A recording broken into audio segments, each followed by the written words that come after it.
Hey there, everybody.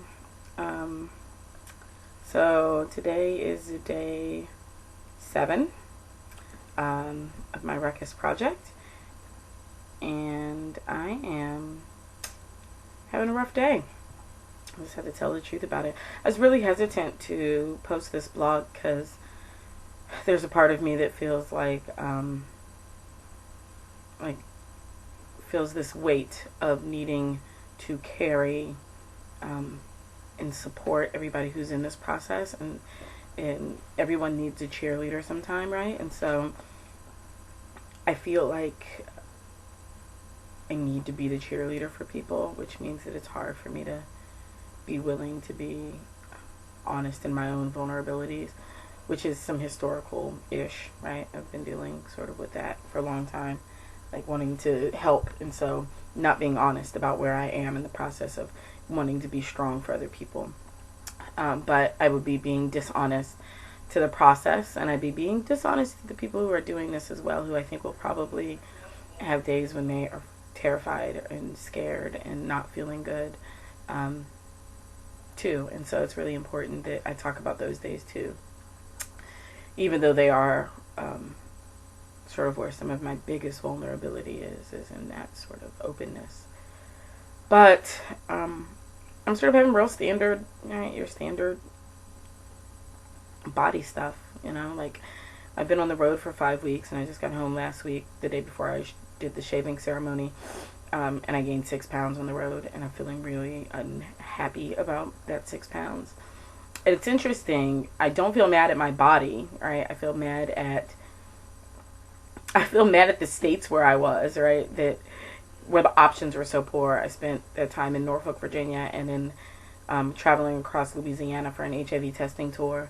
And I was so markedly aware of how those communities don't facilitate health for their residents. And so the choices are fried food, processed food, fast food. It is different when you say I'm a vegetarian. People look at you like you said, I eat babies for dinner, and I don't understand why you don't have no sauteed babies on your menu.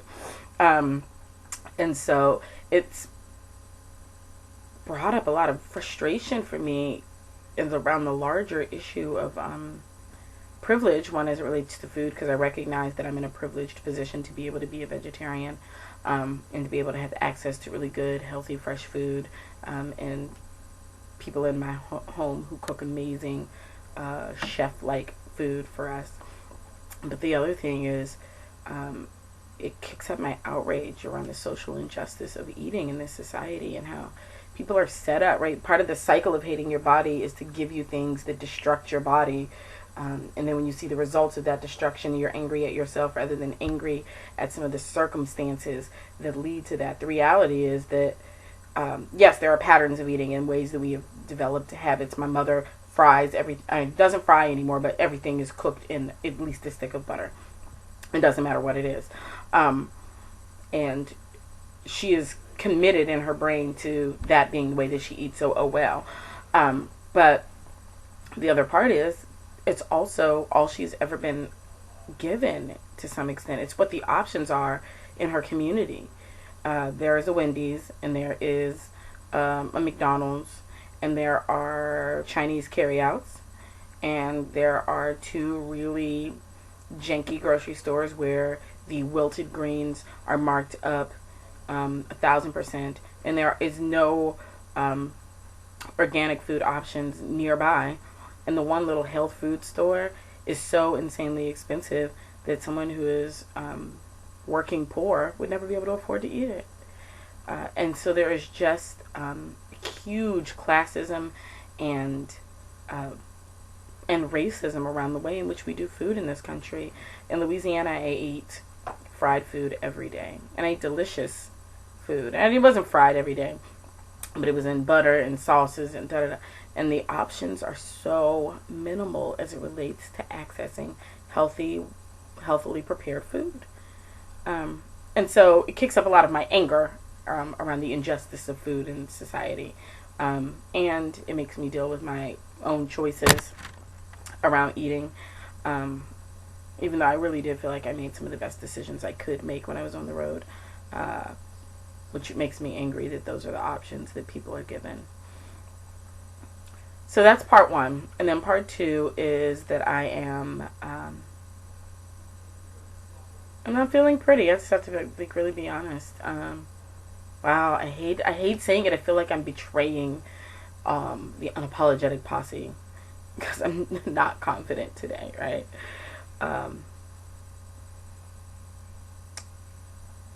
I got dressed and I wanted desperately to put a wig on. Like, I want to hide underneath this head that I still have a lot of shame around and a lot of discomfort around. And so it makes me really want to hide. And I'm not going to. I'm going to ride this feeling out, but it's really what I'm feeling today. I'm like, I like my face, and I actually think my head is cool, and I think they don't make sense together. I feel like they don't match. And so, I just, there you have it. I'm not feeling great today. I feel fat and ugly and bald. And even in that, I know that none of those things are necessarily true. Well, I am bald. And I'm fat by whatever medical dictionary standards are. I don't necessarily, on most days, I have no problems with being fat. But I'm not ugly. I just feel it right now. But feelings pass, and that's what I want to offer you guys. The feelings pass, and so part of this radically unapologetic process is that I have to allow myself to have these feelings. I have to be honest that they exist, and then I have to be willing to ride them out because they're not going to stay, and I do know that much. And so I'm sitting in that truth today. I'm on my way to a baby shower with a bunch of really bougie black women who I love, but they bougie black women. And hair is such a big deal. Like, hair, like, these are women who spend 5 hours a week in beauty salon chairs and upwards of $400 a month getting their hair done. And so I also have some anxiety around going and being the bald broad at the bougie black woman baby shower. But we'll see. I'll blog again when I get back and talk about where I am emotionally at that point. It's my baby daddy's birthday, so you absolutely should hit his Facebook page, Chris August, and wish him happy birthday. I love him so much. He takes such good care of me.